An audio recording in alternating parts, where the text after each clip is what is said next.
BNP ভারপ্রাপ্ত chairman Tarique রহমানকে রাজকীয় কায়দায় স্বাগত জানাতে প্রস্তুত দলের নেতাকর্মীরা। একদিন আগে 300 ফিটে মানুষের ঢল, সারা দেশের অন্তত 50 লাখ নেতাকর্মী উপস্থিতির বার্তা। তারেক রহমানকে নিরাপত্তার বলয়ে রাখতে প্রশাসনের ব্যাপক প্রস্তুতি। সেনাবাহিনী র্যাবের পাশাপাশি থাকবে 2000 পুলিশ সদস্য। দেশে ফিরে 2 দিনের কর্মসূচিতে নামবেন তারেক রহমান। শুক্রবার যাবেন জিয়াউর রহমানের মাজারে, আর শনিবার হাদির কবর জিয়ারত করবেন। জোটগত সমঝোতায় কপাল পড়েছে ব্যারিস্টার রুমিন ফারহানা। বিএনপির মনোনয়ন না পেয়ে স্বতন্ত্রভাবে নির্বাচন করার ঘোষণা দিয়েছেন দল থেকে পদত্যাগের বার্তা। ওসমান হাদিকে হত্যার ঘটনায় মুখ খুলল ভারত। দিল্লিতে বাংলাদেশি হাইকমিশনারকে তলব করে তদন্তের আহ্বান পররাষ্ট্র মন্ত্রণালয়ের।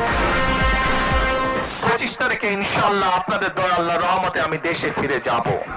বাংলাদেশ জাতীয়তাবাদী দলের ভারপ্রাপ্ত চেয়ারম্যান তারেক রহমান